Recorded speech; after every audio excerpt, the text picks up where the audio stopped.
Right, so we're live. So, Chris, when you ready? So hi everyone, I'm Chris. I'm a developer at System Seed, and today I will be talking about the purpose economy and purposeful ventures. Now, this is kind of moving away a little bit from our standard tech talks, and it's talking about something a little bit more general and intrinsic to work itself, to work in the workplace. So I'm basing this entire talk and the materials in it on this work by Aaron Hurst, who is who was the founder of the Taproot Initiative, which is an organization that drives that drives. So the quote here is, they drive social change by leading, mobilizing, and engaging professionals in pro bono service. So so he started off at basically finding a need for making professionals, usually in the professions like law and IT, to kind of help on a pro bono basis, to find more fulfillment and meaning in their work. And he's currently the CEO of Imperative, which I can actually just quickly show you, is this really nifty little service that talks about helping employees helping each other, and it's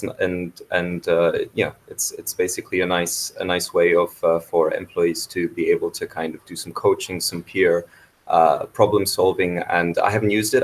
Haven't gone in depth, but it is an interesting concept, and that kind of tells you where he's coming from with this work. With this book here. So let's talk about the purpose economy and why is it economy. So a little bit of background, right? We're all familiar with the transition from the agrarian economy to the industrial economy to what's known as the information economy around the 60s and 70s. And according to Hurst, the information economy itself can be broken down further into kind of three stages, right? So the first stage would be basically the Craigslist model, right? So this was kind of the effort to put everything that was offline online. So these would be things like putting classifieds and directories on the internet, on the World Wide Web, online retail, online shopping, all that kind of stuff, online banking. So that was most of the 90s basically. Stage two would be the emergence of networks, of people searching and transacting in networks, and the poster child here is eBay. But it's also PayPal, everything, and Google, and most social media networks that we know today. So Facebook, LinkedIn, that sort of stuff. And then stage three, he talks about the human scale network, which is characterized by Etsy. And it's basically the sort of, it's the initiative to, it's the movement to deliver kind of human scale solutions to things via the internet, via networks. And so this would be buying and consuming peer-to-peer rather than via business entities, and also building communities online and offline via the internet. And so, some poster childs here are Etsy, obviously. Airbnb would be one. YouTube, in terms of its kind of content creators and their interactions with their audience. Kickstarter, how to basically fund things without going through venture capital or banking. Upwork, to kind of do freelance stuff without needing to go through recruiters and all that kind of stuff. And I would also count cryptocurrencies. That those of you who follow us know that that's kind of my little pet passion, talking about cryptocurrencies. And I think that they are basically part of the human scale network as well as 3D printing, simply just because these types of technologies allow people to transact with each other via networks rather than going through business entities or large corporations. And so the purpose economy is defined as by kind of establishing purpose for leaders, employees, customers, and serving their needs, and serving needs that are actually greater than their own. So this is all to enable personal growth and community growth. So it serves this need for people to be able to develop themselves, to be part of a community, and to affect ultimately something greater than themselves. And now the purpose itself comes from when we do something that we actually believe that matters. So whether it's to ourselves, to society at large, or it's about working. It's about building relationships, right? So reinforcing our sense of value, leading us to engage and to ultimately help us grow. So he also talks about how this extends Maslow's traditional hierarchy of needs. So if you're familiar with it, it's basically with the biological, physiological needs of humans at the bottom. It goes up, through like the needs to belong, etc., etc. And at the top, you've got self-actualization. And he proposes adding a top layer to that, so even beyond self-actualization, which he calls transcendence. And transcendence is basically the need to help others self-actualize. Now, here the idea, so this is important, the idea is that purpose isn't something that's isolated to volunteering or doing social work or philanthropy or following careers in education or the sort of traditional things that you might consider with purpose, right? So true purpose and meaning can actually be found through in our daily work, and let's see how that's achieved. Now, how do you find personal purpose when working in an organization, whatever it is? Or just for yourself. And so like here is a very interesting little table that talks about the 12 new work rules with the historical approach about how we see things and this new approach, how we should see things, right? So whereas a promotion used to be classified as success, now success is in strengthening relationships, impact and growth, right? Work used to be means to an end, and now work is meaning, work with meaning is the end, right? So before it was we need to be professional, now we need to be human. Before it was we need to balance work and life. Now work and life is integrated towards purpose itself. So used to be need to kind of ideal was to keep a professional distance from colleagues, and now colleagues should be treated as friends and family, right? Before it was climbing the career ladder, and now it's about finding meaning every day. Before it was retirement was the kind of end goal of work. That was sort of the point. And now it's all about never retiring and basically no. So it's about never stopping to make an impact regardless of how you work, right? Before it was give back once you are successful. Now it's giving back makes you successful. So you can do that at any point, right? Before it was we serve a function. Now it's we are craftsmen and women, and we should be proud of our work. Before it was, and this is also hammered home in our education system, as we all know, there are winners and losers. There's nothing you can do about it, right? But no, it's now we can all win, especially if we support each other. Before it was we only learn in training and classes and formal things. Now it's we learn by doing and taking risks. And lastly but not least, it's we used to think that we just kind of need to scour the job market, find something that fits you and who you are. But now you can be in anything, and you can sort of hack your job to fit you and yourself and find purpose that way. How do you identify your purpose actually, and how do you actualize on these new work rules?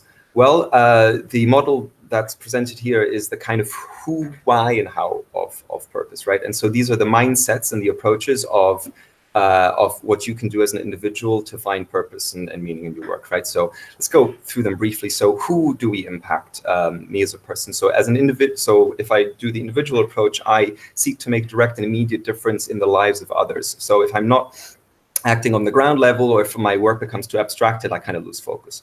If my approach is organization-based, at the organization level, I want to leverage teams and drive change, and so I thrive in an organizational setting that could accomplish a lot more than I could do alone. And I kind of lose focus, I lose interest when I have to act on an individual-to-individual basis, or when I have to do some micromanagement and that sort of stuff.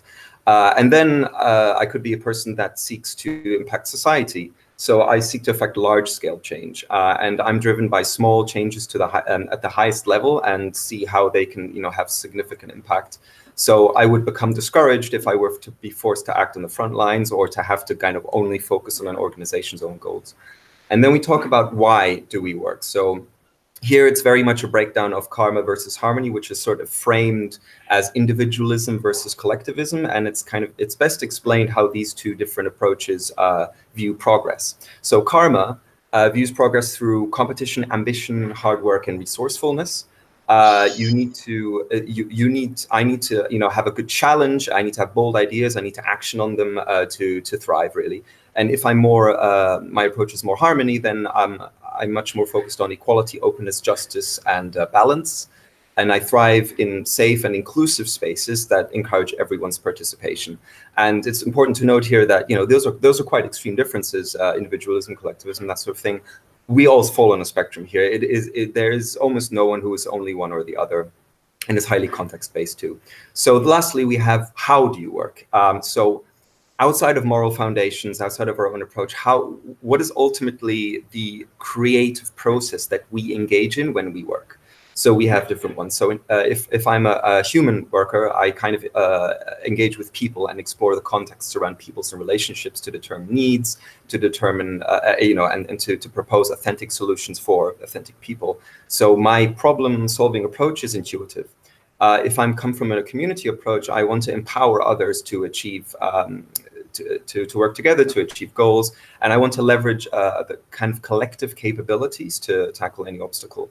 And my problem-solving approach would be collaborative. If I'm more a structure person, I design and implement tools and systems that are necessary to take on a challenge. And my problem-solving approach would be a lot more process-based. And last, we've got knowledge, in which I am investigating new theories by exploring possible solutions through research, through rigorous analysis, basically, and that makes my problem-solving approach research-based. So again, none of these, everyone is a mix of all of these different archetypes and approaches and mindsets, and we all follow in a spectrum here. Now, kind of, as an exercise to this, we can kind of distill this entire thing into an exercise called the purpose statement. And I actually want us to take just a couple of minutes, 2-3 minutes, for everyone to kind of take this, my purpose is to serve, and then find the who, the how, the why. And in kind of to do this, what we can do is also ask ourselves these questions that surround sort of our purpose that are here. And just to make all of this a little bit easier, here is again the who, how, why, and how of how I work, how I impact, and also asking the questions that help me answer these fill in these blanks for this purpose statement. And as example, I've kind of put my own. This is one of my own. I mean, multiple people will have multiple different purpose statements themselves. Mine is, my purpose is to serve charitable organizations by creating intuitive and powerful web software in order to make their job helping those in need easier, more effective, and more enjoyable. So yeah, let's just take a minute or two to kind of think about our own purpose.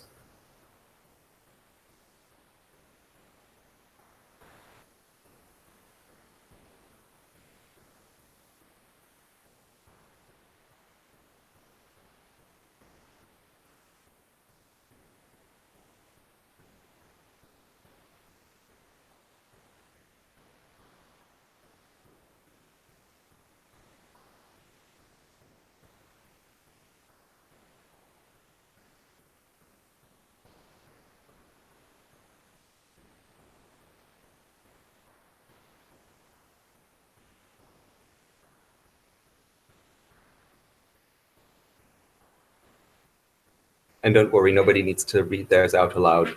It's more just an exercise for yourself and to prime you for the next section. Sorry, Chris, I've got a question. Sure. The last bit, how you work, which one is it in your example?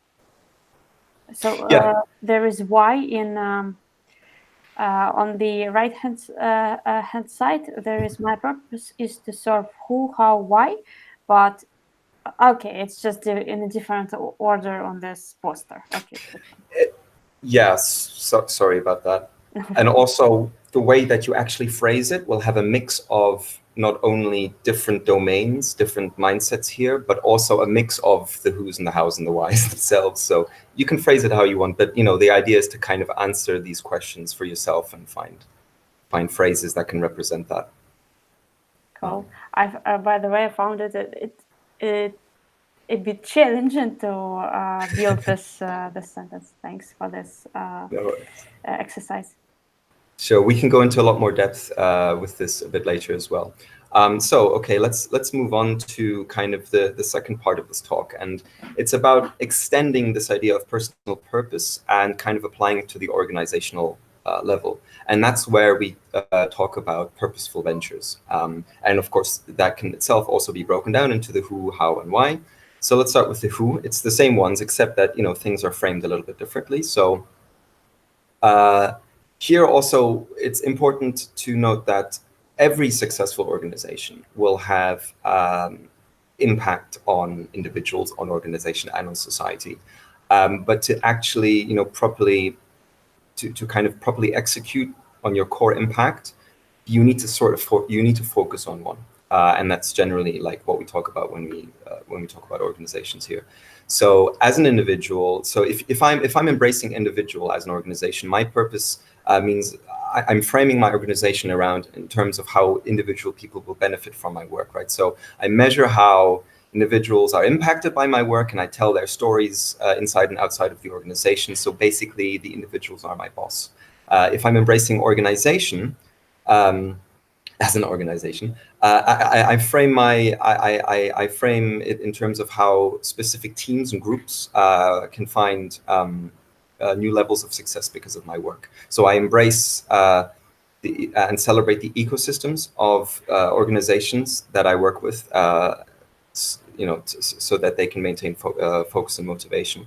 And when I embrace society as my purpose, I frame my organization in terms of how the world will be different because of my work as an organization. So my short and medium term goals must all be clearly framed as leading, societal impact rather than anything else. When we look at why, we talk about kind of striking a balance between pushing aggressively forward, so from a karma mindset, and also pulling back a little bit to ensure that what we do and the landscape that we create is fair and equitable. So more like a harmony mindset. But we do need to, as an organization, we do need to focus on one or the other more to achieve what we want to do, like to have consistent success and impact. So when you embrace karma as my purpose, I focus, on creating opportunity and helping people move forward to launch their own initiatives and achieve as much as they possibly can, and dismantle their own barriers. If I embrace harmony, my purpose is focusing more on fixing imbalances and creating an equitable landscape for people to thrive in. Lastly, we're into the how, and this is kind of the toughest questions for organization, because at the end of the day, an organization always asks itself, how do I create value? And that's kind of where this comes in, right? So it's about finding, it's crucial to finding, so you need to find a framework for making the right decisions, for making the right calls that lead to sustained high performance using these different domains. So if I embrace the human as my purpose, I accommodate the individual, flaws and all, into my business practices. So I need to, so what I'm doing as an organization, everything that I'm delivering to them is what they want, what they think they want, or what they didn't know they wanted. If I'm embracing community as my purpose, I'm working to bring communities together to build engagement and ownership. I prioritize connections that these communities forge, and I also create this value through the resiliency that forms as I build these communities with the stakeholders of the company itself. So if I'm embracing structure as my purpose, I'm developing the systems and tools that enable consistency and excellence throughout my organization. And so I prioritize the efficacy and the reliability of the work that I do by creating sort of, to always strive for the best, absolute best, for the greatness and the value in my processes. If I embrace knowledge as my purpose, I'm working to always uncover new information, to always developing new key insights, and I prioritize the pursuit of deeper truths, and I create value through, the application of the ideas that emerge through this acquisition of knowledge. And sort of from the organization level, we can kind of go a little bit back again to kind of thinking about how me as an individual, whether I'm a leader, whether I'm an employee, whether I'm a consumer, a client, how do I find, actualize on some of these purposes more? And so I can ask myself these questions, and I can, have these thoughts, with me as I lie in bed tonight or whatever. So the first thing to think about is, how do I deepen my relationships, right? We, in our technological world, we don't prioritize this. Sure, we like social media, but that's not about deepening real relationships. So what approaches help you to build the relationships that matter to you within or outside the organization? So how do you target the group of people in which you want to build meaningful networks? Is it clients, is it coworkers, that sort of thing? The second thing is, how do I maximize impact, my own impact, or the impact of things that I'm involved in? So how can I frame the goals, my goals, everyone else's goals, to align with what drives purpose for myself? So, for example, if I find, so I want to, I find a lot of purpose in helping individuals achieve their goals. I can frame my role about making an impact for those people. If I'm driven by knowledge, I can make, research and learning the core of my approach, that sort of thing. And last but not least, again, is to achieve personal growth in spite and because of all of this, right? So what form of growth is the most important to you right now? Is it growth? Is it the growth of building a network? Is it growth in knowledge? Acquiring insights. Is it about overcoming your fears? Is it trying something new? Is it about mastering a skill? That sort of thing. These are things that you can always kind of come back to, think about a little bit, try to maybe build in, whether it's minutes, whether it's just a little thought into your daily processes as well. Finally, again, this is the book. I do recommend reading it. All of these ideas and concepts are explained in much more detail, and more importantly, with a lot more context and examples. So there's a lot of very interesting stuff about how some real companies, some real organizations do a lot of these stuff, a lot of these things, interviews with a lot of leaders, with a lot of workers who are actually talking about how they do things as well. Yeah, that's pretty much my talk, actually. Would anyone like to ask any questions, comments?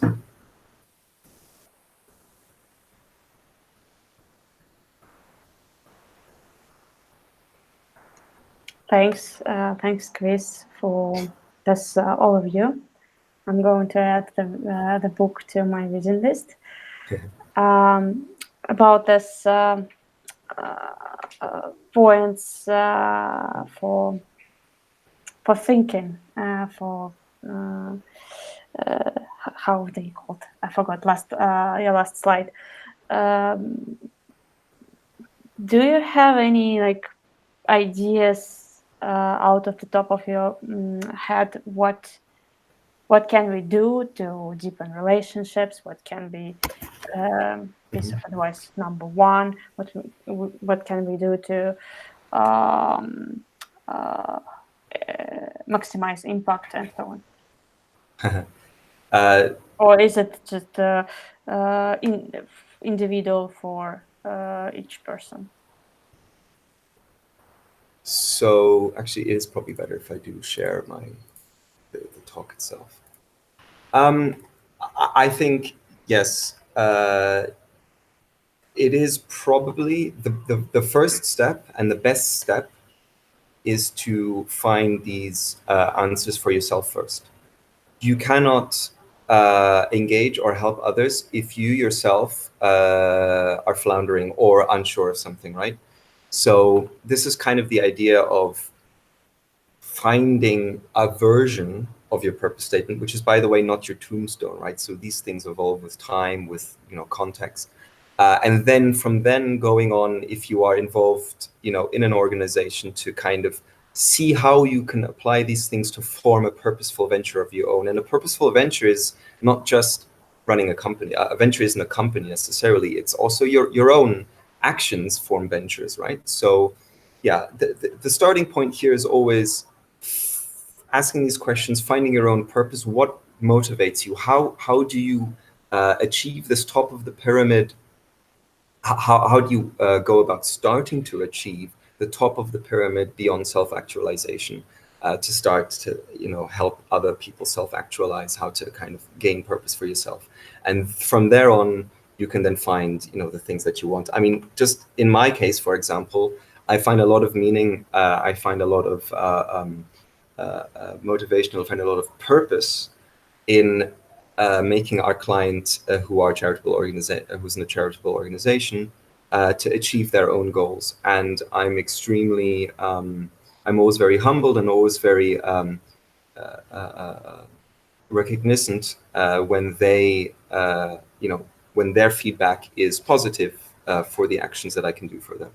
So this is stuff that generates the purpose in my work.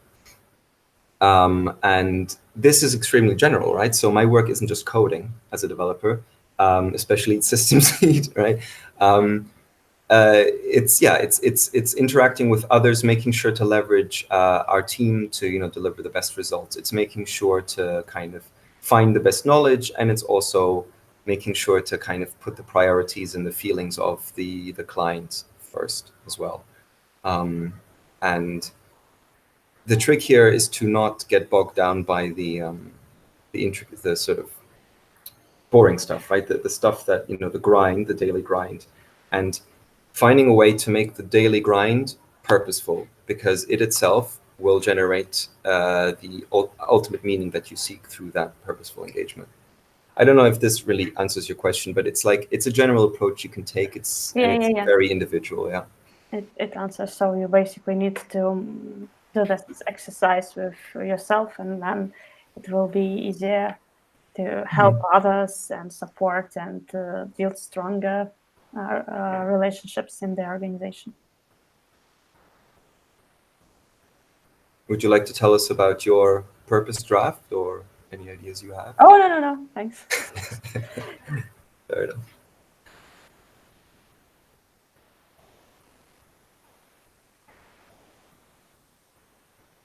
So, Anthony, as the leader of System Seed, how do you see yourself and maybe also the organization with this purpose mindset, if I may ask? Probably he has problems with microphone. Oh dear. Don't worry then. Great excuse, by the way.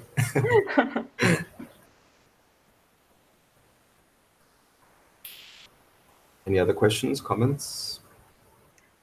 Just a quick comment from Anthony. Brilliant talk. Thanks, Anthony.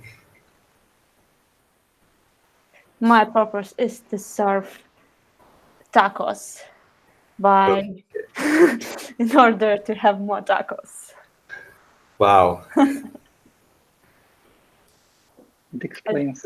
Yeah, it explains. So if anyone is watching this who is not part of System Seed, do you want to just quickly tell us what this tacos things is? Okay.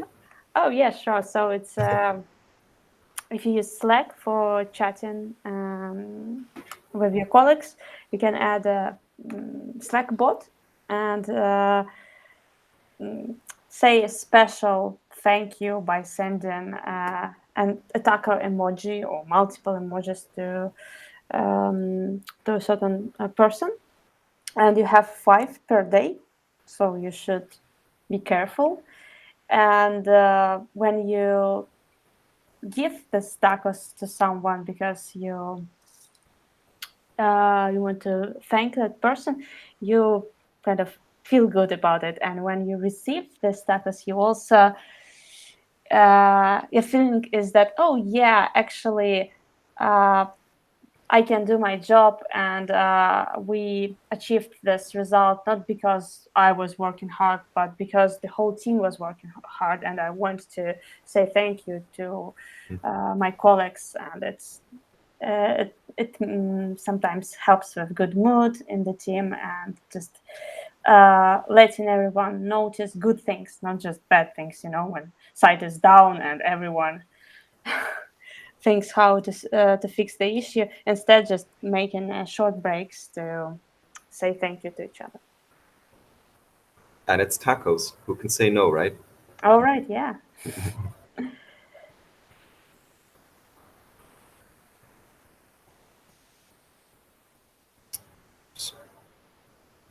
Okay, so maybe we can leave it there. And